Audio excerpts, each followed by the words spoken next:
High Commissioner of Canada in South Africa, His Excellency Chris Kuta, Consul General of South Africa in Toronto, Ms. Thandiwe Fadani, Secretary General of the African Continental Free Trade Area, Mr. Wamkele Mene, President of Canada Africa Chamber of Business, Mr. Gareth Blow, business representatives from Canada and South Africa, and ladies and gentlemen.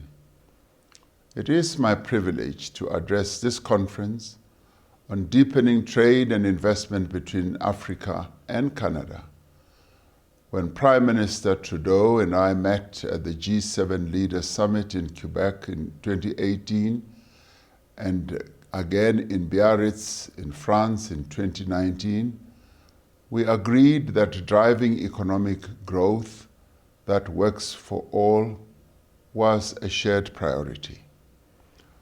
Just a year later, the world would be struck by a global pandemic that would devastate human lives and livelihoods and batter the global economy. The global fight against COVID-19 demonstrated both the need for and the value of solidarity, collaboration, and cooperation. The countries of Africa were united around a common continental response that resulted in unprecedented initiatives to ensure access to life-saving medical supplies, equipment, and vaccines. Working with partners across the globe, including Canada, the African continent worked in unison to save lives and to safeguard livelihoods. With the pandemic in abeyance, our focus now is on advancing shared prosperity through bilateral trade and investment. Yet the lessons from the pandemic remain. Africa is committed to work together to advance its own development and meet the needs of its people. The African Continental Free Trade Area is a critical part of efforts to raise Africa's growth and is one of the 15 flagship projects of the African Union's Agenda 2063. There has been important progress towards the operationalization of the African Continental Free Trade Area. The Pan-African Payment and Settlement System was launched in January and has been successfully piloted in the West African Monetary Zone. Work is underway to dismantle intra-African trade tariff barriers, as well as non-tariff barriers that hinder market access. The World Bank and the AFCFTA Secretariat estimate that if fully implemented, the Continental Free Trade Area could increase Africa's exports to the rest of the world by 32% and more than double intra-African exports.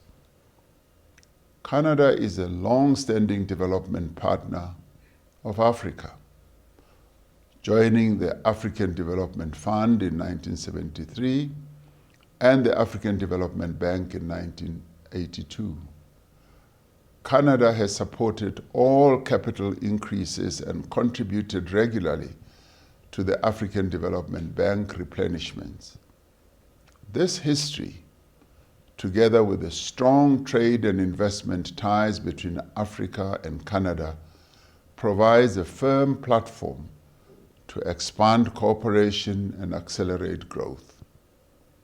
As Africa pursues economic integration, the opportunities for Canadian investors and companies will steadily expand.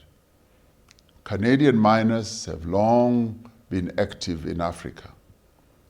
They are therefore an advantageous partner as African countries develop their own mining and minerals processing industries, focusing on globally competitive downstream manufacturing and providing the minerals that are needed for the economic growth. As this conference demonstrates, there are many opportunities for Canadian companies on the African continent beyond the extractive sector. On a continent where around 60% of arable land remains uncultivated, there is huge potential for climate-smart agriculture and agro-processing.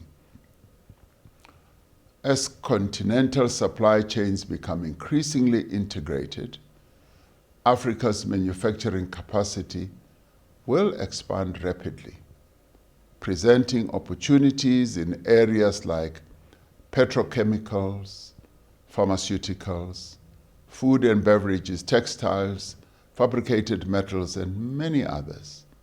This will drive infrastructure investment, not only on the roads, rail lines as well, and ports that will handle the movement of goods and people, but also in the energy and telecommunications networks that will be needed to facilitate production and exchange.